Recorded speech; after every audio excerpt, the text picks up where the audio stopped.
बनावट भारतीय चलनी नोटांची अदलाबदल करण्याच्या तयारीत असलेल्या एका व्यक्तीला वसई गुन्हे प्रकटीकरण शाखेने अटक केली आहे। आरोपीकडून 500 रुपयांच्या 19,582 बनावट नोटा म्हणजेच तब्बल 97,91,000 रुपयांच्या बनावट चलनसाठा जप्त करण्यात आला।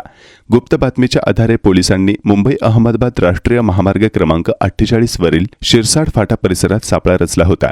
यावेळी प्रदीप आत्माराम पाटील वय वर्ष 51 राहणार काशीद कोपर मांडवी वसई याला ताब्यात घेण्यात आले। आरोपीच्या अंगझडतीत 500 रुपयांच्या एकूण 19,582 बनावट नोटा आढळून आल्या।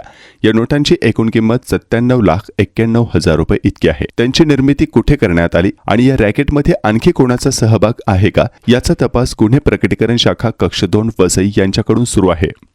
मीरा भाईंदर वसई विरार पोलीस आयुक्तालयाचे गुन्हे शाखेअंतर्गत गुन्हे शाखा युनिट 2 याचे अधिकारी आणि अंमलदार काल 10 ऑगस्ट रोजी पेट्रोलिंग करत असताना त्यांना माहिती मिळाली की एक इसम बनावट नोटा घेऊन येत आहे आणि खऱ्या चलनातील काही रक्कम दिल्यानंतर हा जास्त प्रमाणामध्ये बनावट नोटा त्या लोकांना देण्याचं आमिष देत आहे।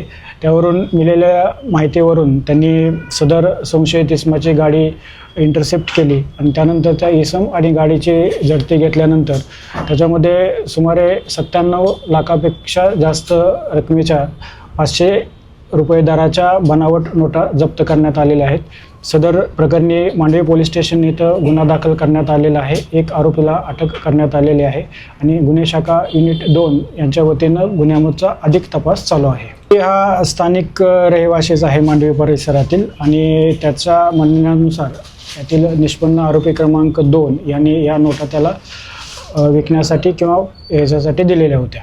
कितीला विकण्याचं होतं? साधारणतः त्यांच्या 1 करोडच्या नोटा 30 लाख रुपयाच्या आसपास खऱ्या ज्या नोटाच्या बदल्यामध्ये देण्याचं ते लोकांना आमिष दाखवत होते। पाटील हा तिथला स्थानिक रहिवासी आहे आणि तो आणि यातील 2 निष्पन्न आरोपी आहे याच्या पार्श्वभूमीविषयी अधिक तपास सुरू आहे। सर आता किती अटक केलेली आहे? सध्या याच्यामध्ये 1 आरोपीला अटक करण्यात आलेली आहे। अजून काही असतील आरोपी याच्यामध्ये? हो त्यांनी दिलेल्या माहितीनुसार आरोपी क्रमांक 2 यात निष्पन्न झालेला आहे आणि त्याच्या अटकेसाठी आपले प्रयत्न सुरू आहेत। याच्यामध्ये हा जो आता आरोपी जो पकडलेला आहे हा डिलिव्हरी देणारा पर्सन आहे। तर याचं नेमकं या कुठून तयार करत होत्या आणि कोणाकडून आणत होते हा आरोपी क्रमांक 2 अटक झाल्यानंतर आपल्याला पुढे अधिक लीड मिळेल।